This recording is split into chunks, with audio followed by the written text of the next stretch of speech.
a presentar un poco de su currículum y posteriormente vamos a pasar a hacerle las preguntas. Buenas tardes.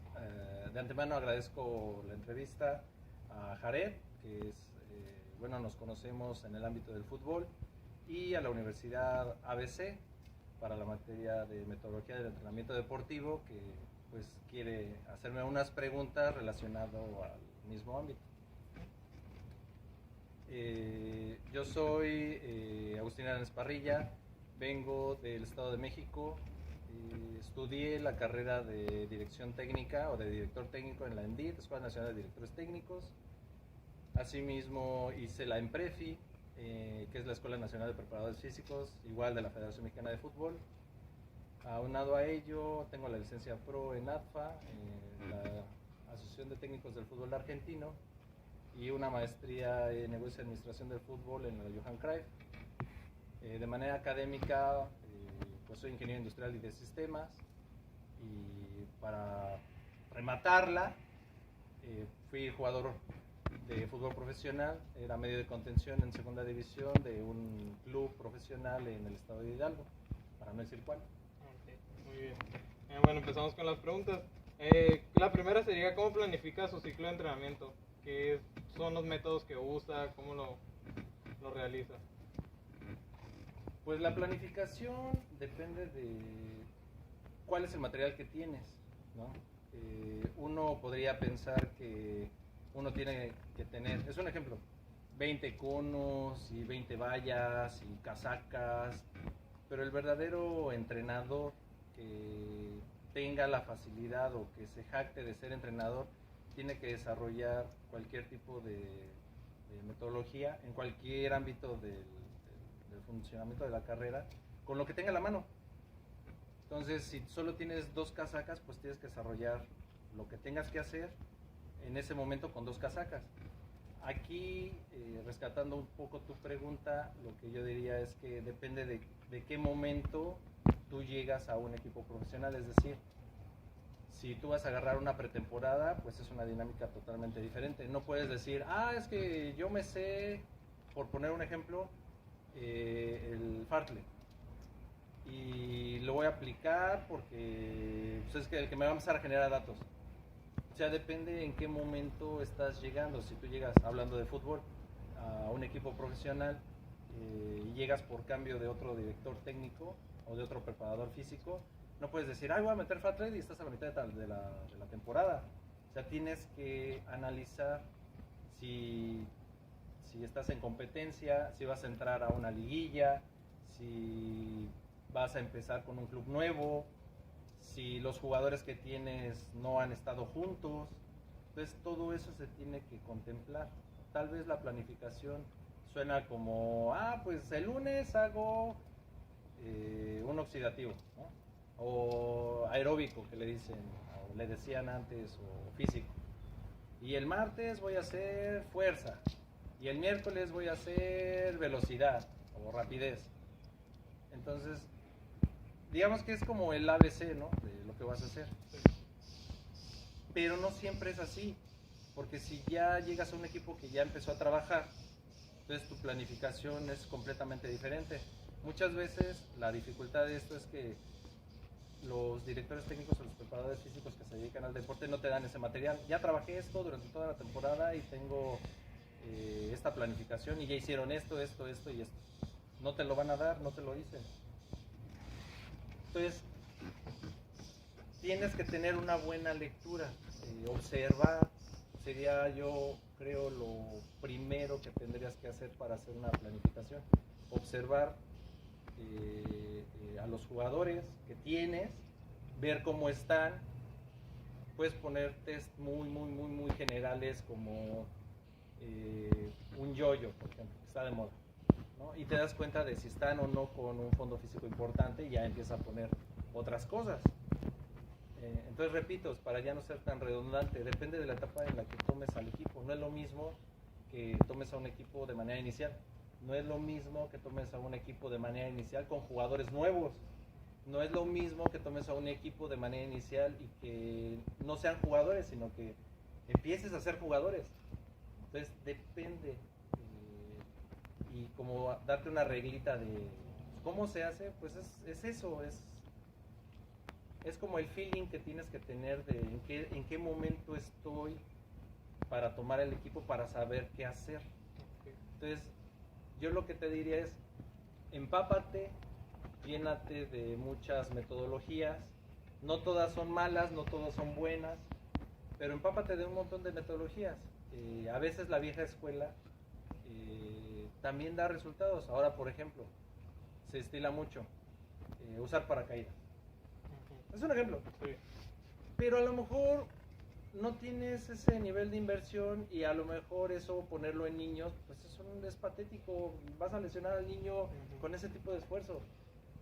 Y entonces a lo mejor se lo cambias por un trineo que desliza mejor y que solo está usando su propio impulso. Tienes que analizar todo eso, o sea, el tipo de competencia, el tipo de jugadores, las edades de los jugadores, el grado de competencia que tienes. Tienes que analizar todo eso. Entonces, es una pregunta no capciosa, no complicada, solo creo que tienen que observar el momento en el que están para empezar a planificar. Y para empezar a planificar, pues sí tienen que saber pues qué es una sesión de entrenamiento, qué es un microciclo, un macrociclo, el mesociclo, los diferentes tipos de organización, si te vas a ir a jornada doble, si vas a hacer jornada triple, sesión triple, pues eso sí te ayuda. Si vas a hacer una sesión de fuerza, cuántos van a hacer, dónde la vas a hacer, si en gimnasio o al aire libre, si vas a usar cargas naturales, o sea, con tu propio cuerpo. Entonces yo solo diría que se empapen de todo eso y entiendan en qué momento es cuando van a empezar a hacer la planificación. O sea, no puedes tener una planificación de un año que te resultó bueno y la repites. O sea, tienes que ver el momento en el que estás y qué es lo que tienes. Materiales, jugadores, tipo de instalaciones. Es eso. Algo también que le quería preguntar iba relacionado con el rendimiento del jugador o del atleta, que usted utiliza las evaluaciones diagnósticas, el seguimiento final, y qué test podría recomendar usted para confiar en él realmente, que no sea algo obsoleto, que sea algo actual. Okay.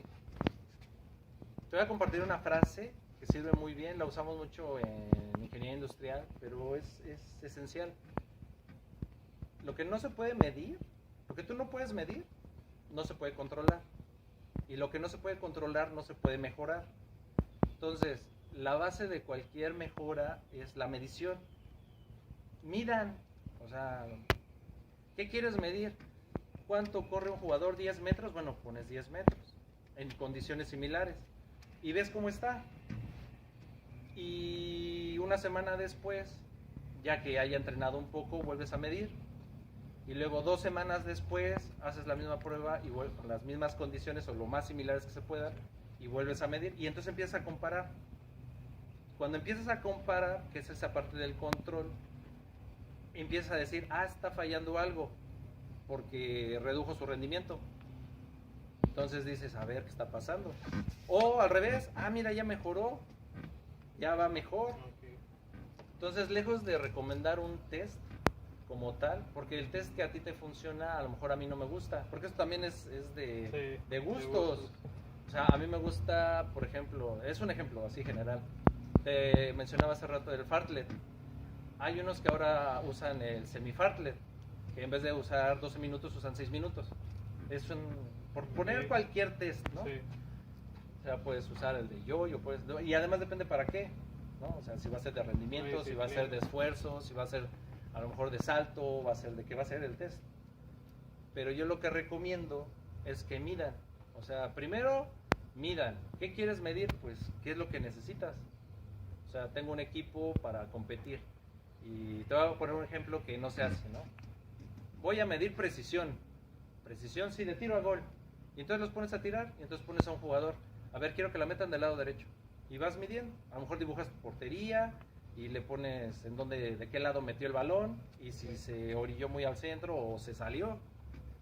Y eso cuando lo repites 3 o 4 veces, Obviamente no hoy, mañana y luego pasado. O sea, lo haces hoy, dejas que pase una semana para que haya entrenado y lo haces otra vez. Y eso te va a generar resultados. Y tú vas a decir, oye, mira, te empiezas a dar cuenta de cosas que no viste. Sí. Oye, mira, este jugador siempre las metió y tú no lo tenías en la mente. Pero ya lo tienes en una estadística que tú puedes observar, comparar, para que puedas mejorar. Entonces, lejos de qué test yo les puedo recomendar, yo lo que les diría es, sepan de muchos test, diferentes test, de cualquier época, de varios deportes, y tú siempre te vas a casar con alguno. Siempre pasa eso. Y después de eso, empieza a medir. O sea, si ustedes no miden, si nada más dicen que o piensan que por un test van a generar resultados, pues eso no va a pasar. O sea, es hacer un test, bueno, y luego cuándo lo vas a repetir y cuántas veces lo vas a repetir, y cuándo vas a sacar tu estadística para ver qué pasó. Entonces, ese sería mi consejo. Yo no te podría decir usa este o el otro, porque depende de lo que a ti te guste también o de lo que vayas a aplicar. O también puede pasar de que no conozcas un test X y cuando lo conoces dices, este me gusta más. Entonces, lejos de recomendarles uno, yo les diría, lean varios test de velocidad, varios test de fuerza, varios test de resistencia. Y después de eso, pues ya empiezan a medir. Siempre es medir y comparar. Y eso es lo que va a hacer que el test en sí mismo funcione. Si no, no sirve de nada. Vas a tener ahí un cúmulo de papeles o de información en la red. No te va a servir de nada. No sirve de nada si no lo entrenas, si no mejoras, si no... Pues sí, solo información. Bueno, pasando a la siguiente pregunta, quería saber si usted utiliza la tecnología aparte de su entrenamiento y también realmente si la recomienda utilizar en un entrenamiento. Sí, claro que sí. A veces pensamos que la tecnología es traer el yo-yo, por ejemplo, ya lo mencionaba también. ¿Qué es el yo-yo? Es ir y venir y suena una campanita, ¿no? ¡Pip! Y tienes que regresar, ¿no? ¡Pip! Sí, es ese. Es el mismo. Uno podría pensar que eso es tecnología, o ponerte un tablero de muchos foquitos o LEDs y vas y presionas y a ver, ¿por qué es agilidad? Y se prende el verde y lo aprietas y ahora se puso a ese lado y lo aprietas. Pero yo te podría decir que tecnología es ese mismo celular con el que estás grabando esta entrevista. Eso es tecnología. Y a lo mejor solo tienes un celular a la mano y necesitas ver que alguien esté haciendo una buena ejecución. Pues grábalo. Ya lo empiezas a grabar y entonces cuando observas el video te das cuenta de, mira, giro al revés. Porque te pongo un ejemplo, estás viendo un partido de fútbol, pero no a todos lo estás viendo, estás siguiendo la trayectoria del balón. Y un video te ayuda a que, mira, ya viste como que no recorrió el que estaba del otro lado y el balón estaba de este lado. Y eso es tecnología. Sí. Entonces la tecnología sí es importante. Yo les puedo decir que no siempre lo más caro o lo que sale de último es lo que funciona. Pongo el mismo ejemplo con el yo-yo, con el test del yo-yo. Tú puedes tener un silbato y puedes tener un cronómetro. Eso sí, lo que sí recomiendo, porque es una tontería y pasa. Tú puedes tener directores técnicos o preparadores físicos o licenciados en educación física y no cuentan con un cronómetro siquiera, no tienen un cronómetro. Es que yo lo traigo en mi reloj. Sí, se te mueve, se te va la hora o lo que sea. Cómprate una cosa que sea exclusivamente para tomar el tiempo. Es un cronómetro. Y entonces, esto es tecnología. Entonces, ese que yo te platicaba del yo-yo, le puedes hacer así, mira.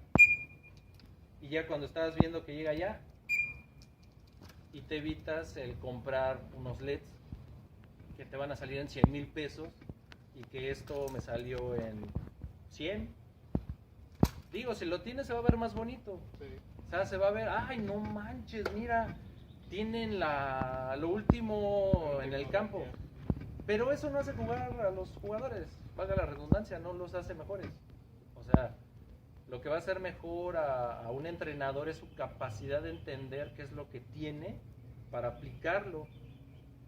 Entonces, no sé si me explico con eso. ¿La tecnología es importante? Sí.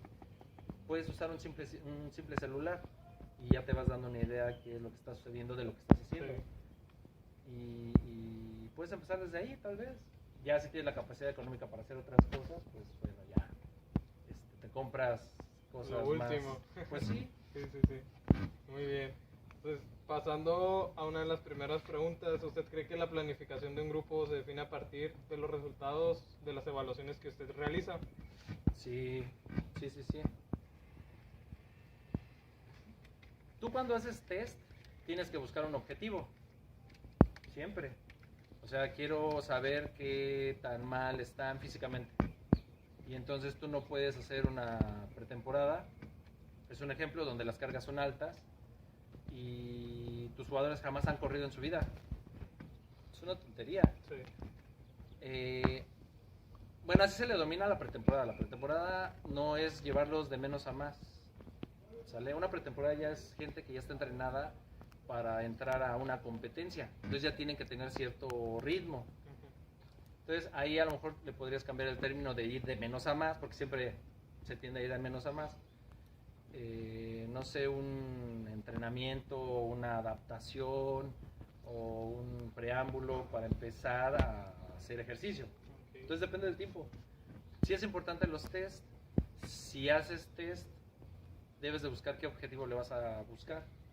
Y a ese objetivo, pues ya lo empiezas a programar.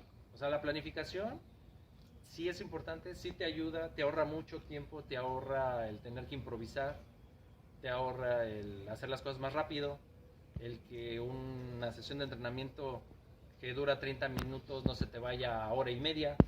Para eso sirve la planificación. Pero si tú nada más vas a hacer una planificación porque la viste en internet y salió, mira, lunes, martes, miércoles, jueves y viernes. Y entonces el lunes voy a hacer un poco de, no sé, de entrenamiento aeróbico. Y el martes decía que hay gimnasio y voy a aplicar, que ahora está de moda, la fuerza neural, por ejemplo. No estoy en contra de ella, digo, repito, hay que saber un poco de todo. Pero tú no puedes copiar algo que está en internet o algo que sale de un libro para adaptarlo a un trabajo directamente. O sea, tienes que tener esa habilidad de, ok, me gusta este trabajo, tengo este equipo, tengo este material, y esa planificación va a decir, bueno, tengo 2 con los que hago esto. ¿Cuánto tiempo? Los jugadores no han entrenado en su vida, a lo mejor empiezo con 20 minutos. ¿Y dónde lo vas a hacer? En un estadio de fútbol. ¿Cuánto tengo? Porque a lo mejor hay una escuelita al lado. Nada más tengo media cancha. Entonces empiezas a hacer esa planificación y te va a ahorrar un montón de dolores de cabeza y de mucho tiempo. Se planifica en base a los resultados en los test también. O sea, ya hiciste test y entonces ahora ¿qué vas a hacer? ¿Andan mal en rendimiento físico? Entonces mételos a tiro a gol. Pues entonces ¿para qué hiciste los test? ¿Sí me explico? Sí. Entonces sí se planifica en base a los tests si los haces. Si no los haces, también tienen que aprender a planificar qué voy a hacer el lunes, qué voy a hacer el martes, porque no siempre vas a hacer test, también eso es otra. Hay preparadores físicos que he conocido, todo el tiempo quieren andar midiendo. Sí está bien, pero entonces te vas a llenar de un montón de información y cuando la quieres analizar tienes tanta información que da lo mismo que la tengas o no, porque no sabes, exacto. Entonces por eso les digo, pues haces un test una semana, luego haces la otra semana, luego la haces 2 semanas. O sea, depende de lo que tú estés buscando. De cómo se vea el grupo también, ¿no? Sí, claro. Y no es darle la vuelta a tus preguntas, simplemente es, digamos, la experiencia. Tengo 20 años en este negocio del fútbol profesional, digámoslo así. Bueno, profesional, y he estado en el infantil, he estado en el femenil, he estado así. Pero solo fútbol, o sea, yo te hablo de solo fútbol. Y lo que yo he visto, lo que he observado es que la planificación sí te ayuda. Sí planificas respecto a lo que te puedan arrojar los test que estás haciendo o las pruebas, pero hay muchos que no hacen pruebas. Entonces, pero también tienes que planificar porque te ahorra mucho trabajo, te ahorra mucha energía. Entonces, pues sería la respuesta a la pregunta. Muy bien. Y ya por último, ¿usted cómo dosifica sus cargas de entrenamiento con respecto a los días y pues el rendimiento del atleta? Depende del equipo al que llego. o sea, repito lo del principio más corto. No es lo mismo que yo llegue a suplir a un director técnico que ya tiene trabajo, a que yo llegue con un equipo nuevo. O sea, la dosificación va a ser completamente diferente. Lo que yo sí les puedo decir, la manera en la que yo trabajo, que es como una reglita general, pero eso es para mí, que es algo que yo uso, es que primero entreno, va a sonar feo, pero no creo que exista como tal la resistencia en la preparación física, como tal. Eso es más, son términos ingenieriles, ¿no? De capacitores y de intensidad de corriente, ¿no? Entonces me gusta más el término oxidativo porque usas oxígeno y de ahí viene la derivación, ¿no? Bueno, independientemente de eso, yo lo primero que entreno, lo primero que entreno es lo que le dicen resistencia, ¿no? Lo que le decimos genéricamente resistencia. Lo segundo que yo entreno, esa es como mi reglita, repito, es la fuerza. Y lo último que entreno, lo último que entreno es lo que le dicen velocidad, que aquí no hay velocidad, es rapidez. Te digo, ¿verdad? Tengo un conflicto por haber estudiado ingeniería, porque te pongo un ejemplo. Si tienes un círculo y tú empiezas a correr aquí y das toda la vuelta a lo más rápido que puedas, ¿cuál es la velocidad de esta persona? Es de 0, porque la velocidad es un vector. Bueno, es que ya tiene que ver con otras cosas que traigo en la cabeza. Pero todo el mundo le dice velocidad, ¿no? Es como cuando dicen activación articular, ¿no? Son términos que se usan en la parte de la preparación física. Y yo te preguntaría, a ver, muévete sin articulaciones. Sí, exactamente. Pues no puedes. No puedes. Entonces, ¿por qué dicen movilidad articular? Pero ya son conflictos personales de preparación, que por eso digo, cada quien tiene su estilo, cada quien tiene su forma, cada quien tiene sus creencias. Y yo lo único que les diría a quienes puedan estar escuchando este video es que sepan un poco de todo, infórmense de un poco de todo y agarren su estilo, las cosas que les gustan y empápense. No porque ese ejercicio que vieron, no me gustan, a mí por ejemplo, no me gustan los paracaídas. No quiere decir que no lea de entrenamientos con paracaídas. O sea, a lo mejor hay algo ahí que me va a servir y en vez de paracaídas uso la vieja escuela y pongo una llanta. O pongo un trineo. O el cuerpo, ¿no? Que luego los agarran de la cintura para generar... exactamente, que arrastran o generan oposición. Entonces, yo lo que diría es no se peleen con... es que la nueva metodología, ¿no? Hablando de fútbol, por ejemplo. ¿Cuál es mejor? ¿El microciclo estructurado o la periodización táctica? ¿No? Y uno entra así como, pues es que el morfociclo patrón, todo con balón y jala de medio. Sepan un poco de todo y lo que más te guste, hazlo. O sea, hablando de fútbol, el fútbol ya está inventado. 17 reglas, no más. Ya está arreglado, ya hay un órgano, ya se juega, ya está profesionalizado. Ya, o sea, repito, ya está inventado. ¿Para qué? Puedes buscar nuevas formas, nuevas maneras, ahorrarte tiempo. Esa es como la habilidad de cada entrenador. Entonces, por eso repito e insisto, sepan un poco de todo, investiguen un poco de todo, lean de todo y háganse de su propio estilo, ¿no? Es lo que yo contestaría. Muy bien, entonces eso sería todo. Muchas gracias, profe. y es todo.